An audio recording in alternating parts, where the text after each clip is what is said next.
إلهي لست للفردوس أهلا.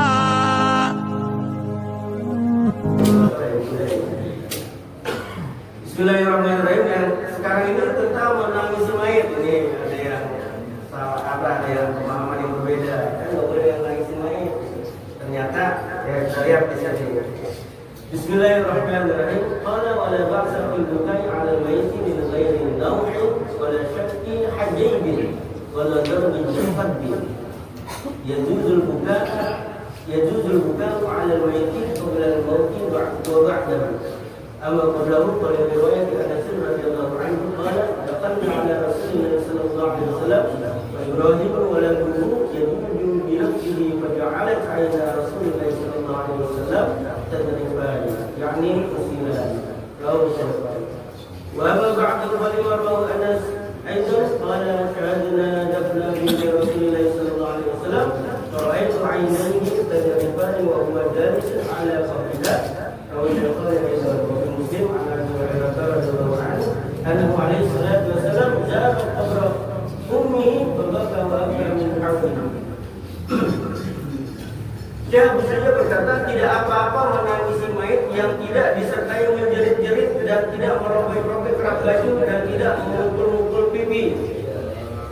Diperbolehkan menangisi mayit sebelum meninggal mayit dan sesudahnya. Adapun tentang menangisi mayit sebelum meninggal, karena ada riwayat Anas radhiyallahu anhu beliau berkata, aku masuk ke rumah Rasulullah SAW yang tatkala itu putra beliau yang bernama Ibrahim sedang mengeluarkan ruhnya, maka kedua mata Rasulullah SAW mengeluarkan air mata. Jadi anaknya Rasulullah SAW aja ini, apalagi saya. Pada dahsyatnya sakaratul maut. Sedang menangisi setelah meninggalnya, jadi sebelum meninggal ditangisi dan setelah meninggal ditangisi. Karena ada hadis yang diriwayatkan oleh Anas, beliau mengatakan aku menyaksikan penguburan putri Rasulullah SAW dan aku melihat kedua mata Rasulullah SAW berlinang air mata, dan ketika itu beliau duduk di atas kubur putrinya. Jadi ya berlinang air mata, itu fitrah manusia. Dalam Sahih Muslim dari Abu Hurairah Rasulullah berziarah ke kubur ibu beliau, kemudian beliau menangis dan yang ada di sekitarnya ikut menangis. Rasulullah juga pernah, jadi sebelum meninggal menangis dari putranya, kemudian setelah meninggal dia juga pernah menangis dan bisa berziarah ke makam ibunya. Nanti yang diharapkan bagaimana? وَاعْلَمْ أَنَّ الْأَوْلَى عَدَمُ الْبُكَاءِ بَعْدَ الْمَوْتِ وَقَدْ قَالَ بَعْضُهُمْ بِالْكَرَاهَةِ لِقَوْلِهِ صلى الله عليه وسلم إذا وجبت فلا تبكين باكية. إسناده صحيح. ومعنى وجبت فرجع والبكاء بالقصد الدمع وبالمد رفع الصوت وتحرم النياحة على الميت ولصاحبها عقوبة عظيمة.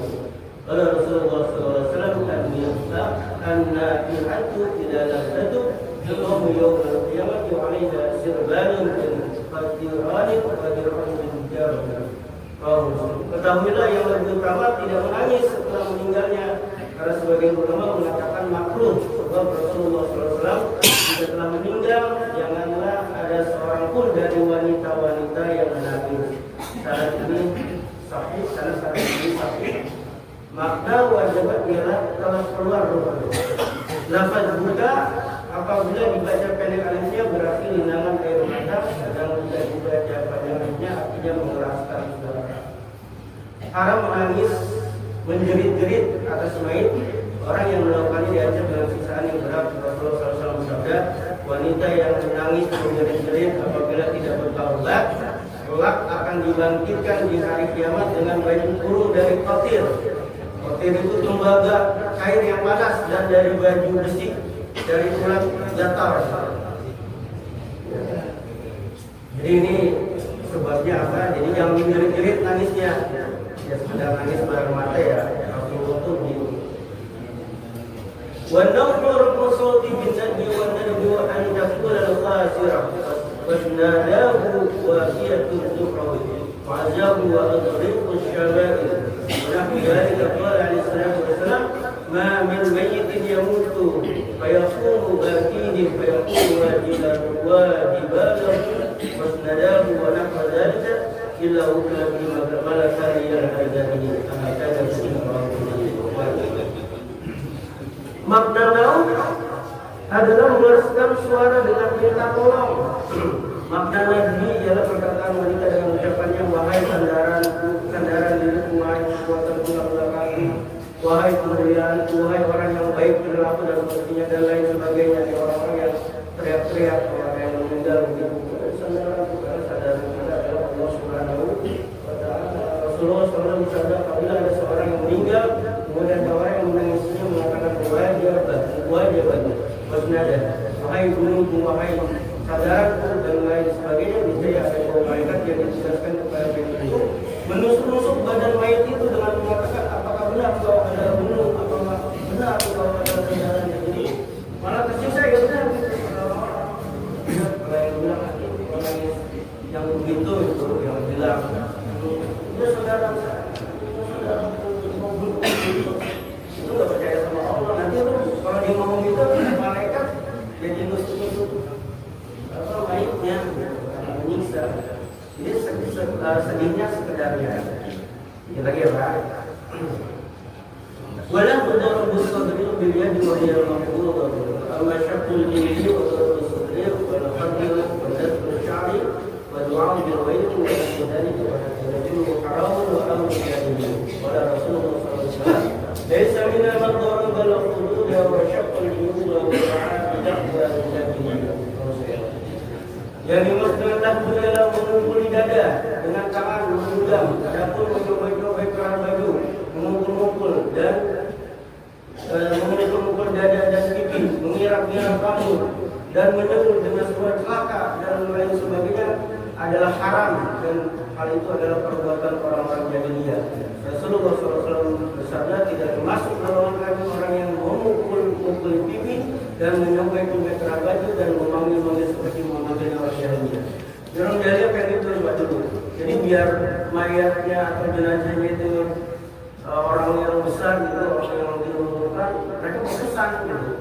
Kalau saya meninggal, tolong hangus saya sekeras-kerasnya, itu dibayar. Sampai sekarang juga orang-orang muslim juga ada yang seperti itu Pak. Medan ya? Nah itu ada yang dibayar, nanti kalau meninggal itu kami sekeras-kerasnya, biar jenazahnya orang baik, orang diperlukan, orang. Nah itu nggak boleh gitu. Robek-robek baju, robek apa rambut itu jangan. Nah, itu orang-orang jahiliyah gitu ya. Jadi itu mereka dibayar supaya kayaknya yang meninggal itu orang yang kenal orang besar. وبصحيح dari Rasulullah sallallahu alaihi wasallam min sallallahu alaihi wal khaliqati wasyarati wasallallahu anda muslimin. Dalam kitab Sahih Bukhari dan Sahih Muslim disebutkan Rasulullah sallallahu alaihi wasallam bebas tidak bertanggung jawab atas wanita yang menangis menjerit-jerit, wanita yang mencukur rambutnya, dan wanita yang merobek kerah bajunya. Yang dimaksud dengan salak ialah mengeraskan suara ketika mendapat tanggung jawab. Kadang-kadang kalau misalnya wanitanya sudah siap mentalnya, dia bisa ya jaga perkataan sampai seperti itu. Wal ma'na fi tahrim dzalika annahu yushbihu tadallul biman dhalahu wal istighasan min dzalika. Wa dzalika 'abdun min Allah subhanahu wa ta'ala. Hikmah diharamkannya menjerit-jerit menangis mayat ialah karena menangis yang demikian itu serupa dengan mengadukan penganiayaan dari seorang yang menganiaya dan minta pertolongan atas penganiayaan itu. Padahal pengambilan manusia itu merupakan keadaan dari Allah yang Maha Suci, yang Maha Mulia, lagi Maha Biasa. Jadi terus itu tidak urusan Allah Subhanahu wa Ta'ala. Jangan sampai ada orang gimana itu urusan Allah, nggak rindu atau nggak rela. Itu urusan Allah Subhanahu wa Ta'ala. Walaupun kita sering juga orang yang kita yang meninggal, ya jangan sampai menjerit-jerit. Terakhir. وقد جاء في الحديث الصحيح ان الميت يعذب ببكاء اهله عليه، ولو وقعت هذه الامور ان يعذب الميت بهذه الافعال البدنيه من درجه اوصى بذلك كما يفعله بعض اهل القبور وبعض اهل البوادي يوصيكم بذلك ويقول إذا مت فالموقع علي يحزنهم بذلك فهذا يعذب لأنه أصاب بما جاء رسول الله صلى الله عليه وسلم بتكفير وإنابته وإن لم يصيب بل فعل أهله ذلك لا برضاه ولا باختياره فليعذب إن شاء الله تعالى. Dalam hadis saya dikatakan sesungguhnya mayit itu disiksa dengan sebab tangisan keluarga atasnya. Jadi seandainya hal itu terjadi, apakah mayit itu disiksa karena perbuatan dia itu? Dalam hal ini harus diperhatikan dulu. Jika mayit itu berwasiat supaya ditangisi sebagaimana menangisi orang-orang jahiliyah, seperti yang dilakukan oleh sebagian orang-orang kaya dan orang-orang desa yang tidak tahu itu, misalnya berwasiat dan mengucapkan jika aku mati, menangislah kamu sekalian dan minta tolonglah karena aku, dengan maksud agar menyedihkan keluarganya. Dengan tangisan itu maka orang yang demikian itu jika mati disiksa. Ini wasiat. Tangisnya kalau nggak di wasiat mah udah mau meninggal itu kayaknya meninggal itu anak-anak enak. Udah mau enak dokter. Wasiat tuh kita kalau meninggal tangisin ya. Oleh karena itu malah disiksa dia. Sebab dia telah berwasiat dengan wasiat yang diperintahkan oleh Rasulullah SAW agar ditinggalkan dihapuskannya. Jika orang yang mati itu tidak berwasiat, tetapi tangisan itu dari keluarganya sendiri, sedang orang yang meninggal itu tidak itu sebagai maka dia tidak disiksa lagi. Jadi kalau kita ya kalau misalnya apa fitrah gitu, yang meninggal kita ditinggal mengira dia aja nangis tidak boleh ditinggal. Mudah-mudahan kita berbakti pada Allah.